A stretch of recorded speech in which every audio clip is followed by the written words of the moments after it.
কামিকা একাদশীর মাহাত্ম্য।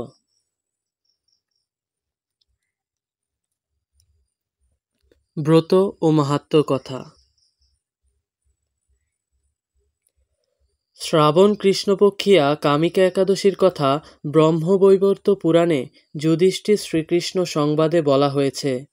যুধিষ্ঠির মহারাজ শ্রীকৃষ্ণকে বললেন, হে গোবিন্দ, হে বাসুদেব, শ্রাবণ মাসের কৃষ্ণপক্ষের একাদশীর নাম এবং মাহাত্ম্য সবিস্তারে আমার কাছে বর্ণনা করুন, তা শুনতে আমি অত্যন্ত কৌতূহলী। প্রত্যুত্তরে ভক্তবৎসল ভগবান শ্রীকৃষ্ণ বললেন, হে রাজন, পূর্বে দেবর্ষি নারদ প্রজাপতি ব্রহ্মাকে এই প্রশ্ন করলে তিনি যে উত্তর প্রদান করেছিলেন, আমি এখন সেই কথাই বলছি। আপনি মনোযোগ সহকারে তা শ্রবণ করুন। একদা এক সময় প্রজাপতি ব্রহ্মার কাছে ভক্তশ্রেষ্ঠ নারদ জিজ্ঞাসা করলেন, হে ভগবান, শ্রাবণ মাসের কৃষ্ণপক্ষিয়া একাদশীর নাম কি? এর আরাধ্য দেবতা কে? সেই ব্রতের বিধি বা কী রকম, এবং এই ব্রতের ফলে কি পুণ্য লাভ হয়, তা সবিশেষ জানতে ইচ্ছা করি।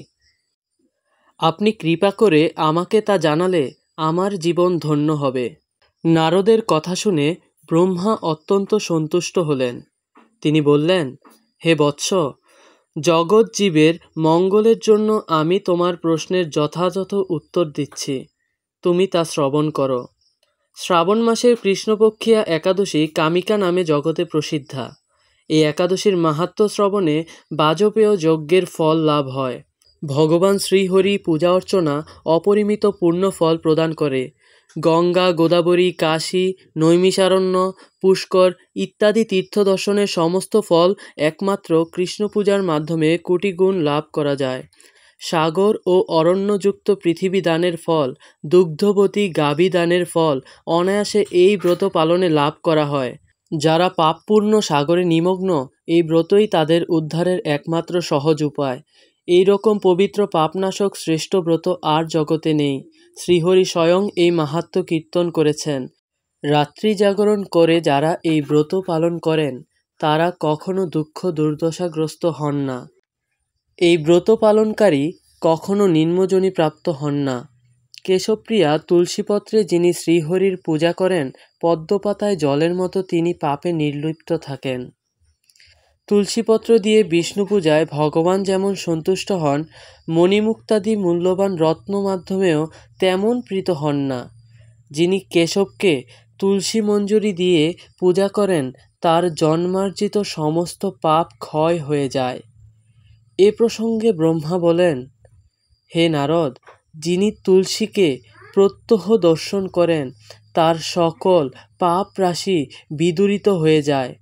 যিনি তাকে স্পর্শ করেন, তার পাপ মলিন দেহ পবিত্র হয়। তাকে প্রণাম করলে সমস্ত রোগ দূর হয়।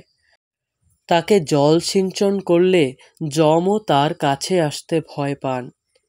শ্রীহরি চরণে তুলসী অর্পিত হলে ভগবত ভক্তি লাভ হয়। তাই হে কৃষ্ণ ভক্তি প্রদায়িনী, তোমায় প্রণাম করি। যে ব্যক্তি হরিবাসরে ভগবানের সামনে দীপদান করেন, চিত্রগুপ্ত তার পুণ্যের সংখ্যা হিসাব করতে পারেন না। তার পিতৃপুরুষেরাও পরম তৃপ্তি লাভ করেন। শ্রীকৃষ্ণ বললেন, হে রাজন, আমি আপনার কাছে সর্বপাপ হারিণী কামিকা একাদশীর মাহাত্ম্য বর্ণনা করলাম। অতএব যিনি ব্রহ্ম হত্যা, ভ্রূণ হত্যা, পাপ বিনাশিনী, মহাপুণ্য ফলদায়ী এই ব্রত পালন করবেন ও এই মাহাত্ম্য শ্রদ্ধা সহকারে পাঠ অথবা শ্রবণ করবেন, তিনি সর্বপাপ থেকে মুক্ত হয়ে বিষ্ণু লোকে গমন করবেন।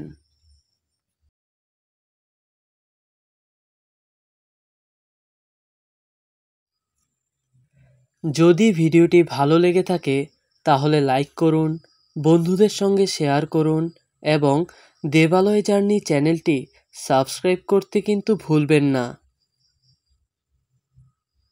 জয় শ্রী বিষ্ণু।